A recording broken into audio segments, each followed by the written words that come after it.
கர்த்தருடைய பரிசுத்த நாமத்துக்கு மகிமை உண்டாவதாக. கர்த்தர் உங்களை குடும்பங்களை ஆசிரியப்பாராக.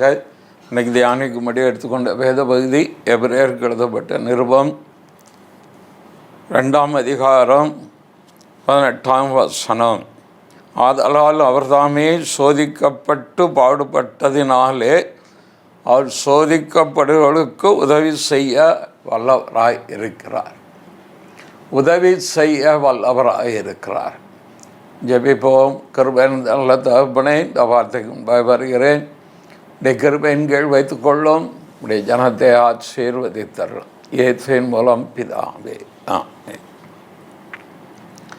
ஆண்டவராகிய இயேசு கிறிஸ்து அவரை குறித்து இந்த இடத்துல சொல்லும்போது,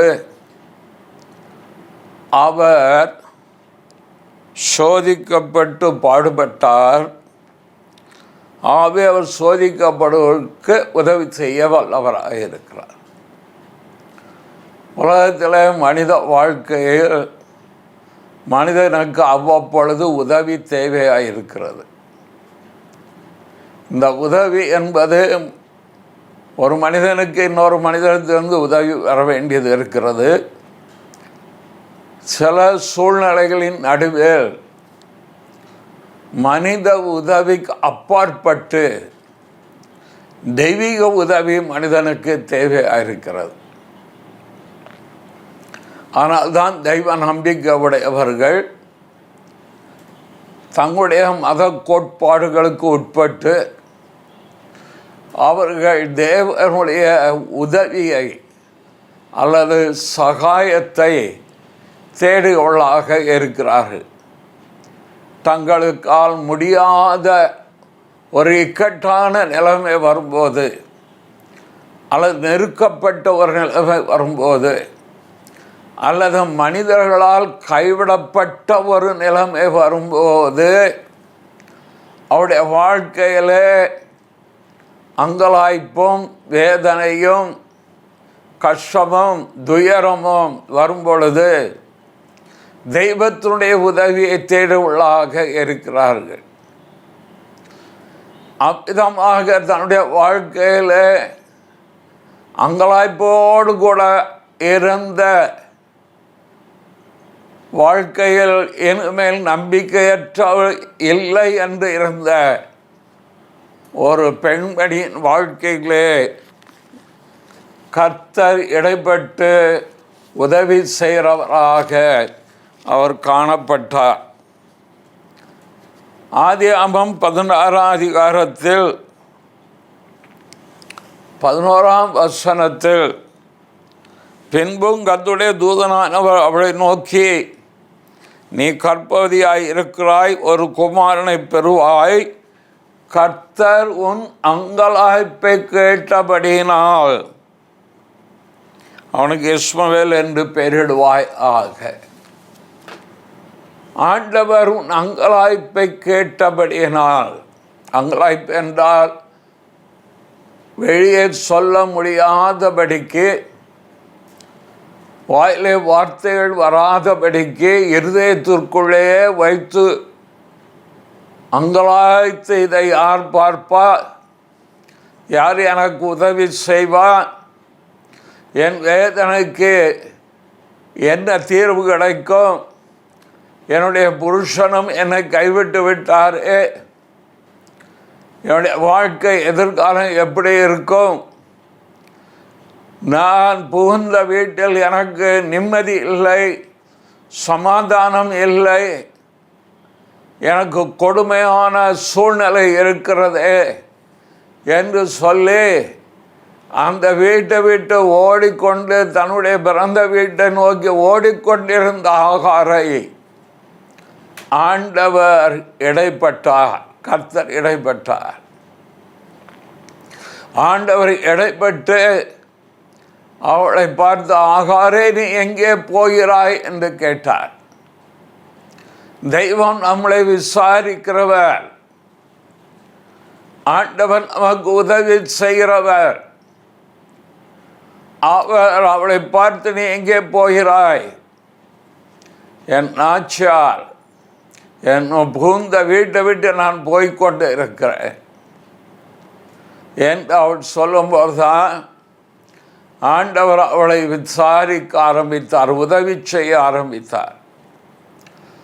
ஆகாரே, நீ மறுபடியும் நீ புகுந்த வீட்டிற்கு போ, உன் கணவனுடைய வீட்டிற்கு போ,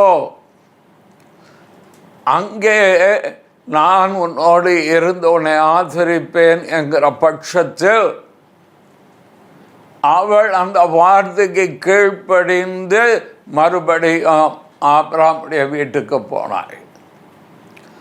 அப்பொழுது அவள் ஒன்றை அறிந்து கொண்டாள், யாரிடத்திலுமே நான் சொல்லாதது என் இருதயத்தில் இருப்பதை கண்ட தெய்வத்தை நான் கண்டேன். ஆவே அவருக்கு ஒரு பெயரிட்டாள், நீர் என்னை காண்கிற தேவன். ஆண்டவர் இயேசு கிறிஸ்து காண்கிறவர். சில சமயம் நாம் நினைக்கிறோம், தெய்வத்திற்கு கண் இருக்கிறதா? நான் படுகிற வேதனை கண்டு அவர் அமைதலாக இருக்கிறாரே, நான் என்னென்ன காரியங்கள்லாம் கோட்பாடுகளின் அடிப்படையில் நான் செய்கிறேன், விரதம் எடுக்கிறேன், புண்ணிய யாத்திரை போகிறேன், அன்னதானம் பண்ணுகிறேன், தான தர்மம் பண்ணுகிறேன், என்னெல்லாமோ நான் செய்தோம், தெய்வம் எனக்கு இந்த சூழ்நிலையில் இப்படி வைத்திருக்கிறாரே என்று தெய்வத்தை குறித்த அறிவில்லாமல் நம்பிக்கை இருக்கிறதான தெய்வம் யார் என்று அறியாதனாலே மனிதர்கள் புலம்புவதை நாம் பார்த்திருக்கிறோம். ஆனால் ஆண்டவர் இயேசு கிறிஸ்து உதவி செய்கிறவர். அவர் முதலாவது யாருக்கு உதவி செய்கிறார்? அங்கலாய்ப்பை கேட்டு அந்த ஆகாருடைய வாழ்க்கைக்கு வழிவகுத்து கொடுத்த தெய்வம். அதான் சோதிக்கப்பட்ட நிலைமையில், வேதனை நிறைந்த நிலைமையில், கண்ணீர் நிறைந்த நிலைமையில், அங்கலாய்ப்போட வாழ்க்கை நடத்தி கொண்டிருந்த அந்த ஆகாருக்கு தேவன் ஒரு காரியத்தை செய்து அவள் வாழ்க்கையை ஆசீர்வதித்தார் என்றால், உங்களுடைய என்னுடைய வாழ்க்கையையும் அவர் ஆசீர்வதிக்கவர். அருமையானவர்களே, நம் மனித வாழ்க்கையின் துன்பத்தை நீக்கிறது மாத்திரமல்ல, அந்த துன்பத்துக்கு காரணமாக இருக்கிற பாவத்திலிருந்தும் விடுதலையாக அவர் உதவி செய்கிறவர். நம்முடைய துன்பத்திற்கு தெய்வம் காரணம் என்று சொன்னால் அது நம்முடைய அறியாமை. ஆனால் அந்த துன்பத்திற்கெல்லாம் அடிப்படை காரணமாக இருக்கிற பாவ வாழ்க்கையிலிருந்து நம்மை விடுவிக்க அவர் உதவி செய்கிறார். லூக்காளுன சுவிசேஷம் 5ஆம் அதிகாரம் 8ஆம் வசனத்தில் ஒரு மனிதன் விதமாய் சொல்கிறார்.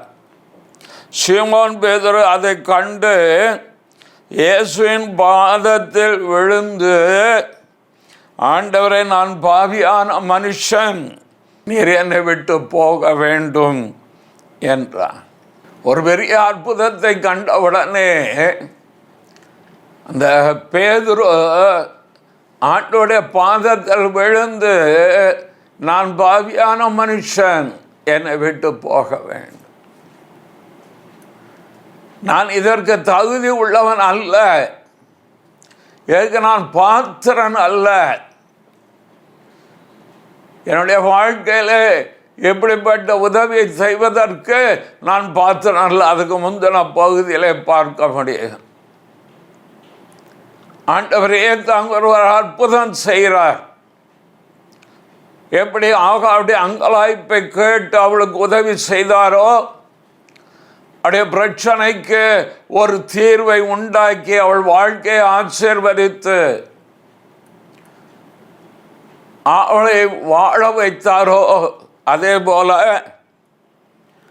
லூக்கா 5:5 பார்க்கும்போது, அதற்கு சீமோன் ஐயரே, ராம் முழுவது நாங்கள் பிரயாசப்பட்டு ஒன்றாகப்படவில்லை, ஆகிலும் உடைய வார்த்தையின்படியே வலையை போடுகிறேன் என்றான். மீன்பிடி தொழிலை இருந்த அந்த பேதுரு ராம் முழுவதும் பிரயாசப்படுகிறான். ஆனால் அவருடைய வாழ்க்கையில் அவர் எதையும் ஒரு மீன் கூட பிடிக்காமல் தோல்வியை சந்தித்து கரைக்கு வருகிறார். ஆண்டவர் இயேசு அவரை பார்த்து சொன்ன ஒரு காரியம், ஆழத்திலே தள்ளி கொண்டு போய் மீன் பிடிக்கும்படி உங்கள் வலையை போடுங்கள் என்கிறார். சொல்கிற நேரம் பகல் நேரம். ஆண்டோடைய வார்த்தையின்படியே பேதுரு செய்த பொழுது திரளான மீன்களை பிடித்தார். அவருடைய வாழ்வாதாரத்திற்கு தேவன் உதவி செய்தார். அவருடைய தொழில் முன்னேற்றத்திற்கு கர்த்தர் உதவி செய்தார். ஆண்டவர் செய்த இந்த அற்புதத்தை கண்ட மாத்திரத்தில் அவருக்கு உதவி செய்த கர்த்தர் இன்றைக்கு உங்களுக்கு உதவி செய்வார். தொழில் ரீதியாக, வேலை ரீதியாக, வியாபார ரீதியாக, ஊழியத்தின் காரியத்திலும் குடும்ப காரியங்களும் அவர் உதவி செய்ய வல்லவர். அவர் சொன்னபடி செய்தால் போதும், அவர் சொல்கிற ஆலோசனைக்கு உட்பட்டால் போதும். இப்பொழுது அவர் பேதுரு சொல்கிறார், நான் பாவியான மனுஷன், என்னை விட்டு போக வேண்டும் என்று. ஆண்டவர் இயேசு லூக்கா 5:10 சொல்கிறார். அப்பொழுது இயேசு சீமோனை நோக்கி, பயப்படாதே.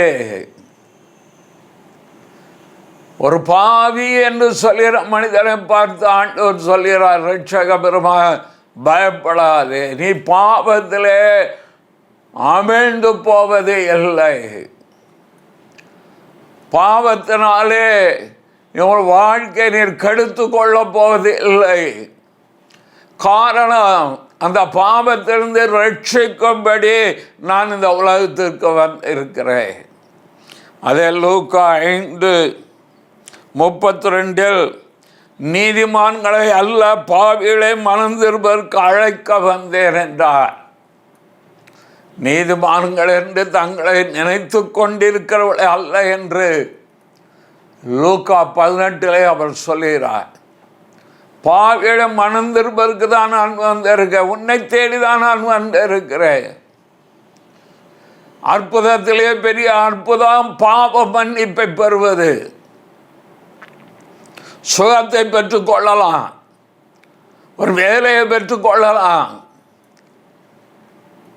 ஆசீர்வாதங்களை ஜெபித்து பெற்றுக்கொள்ளலாம்.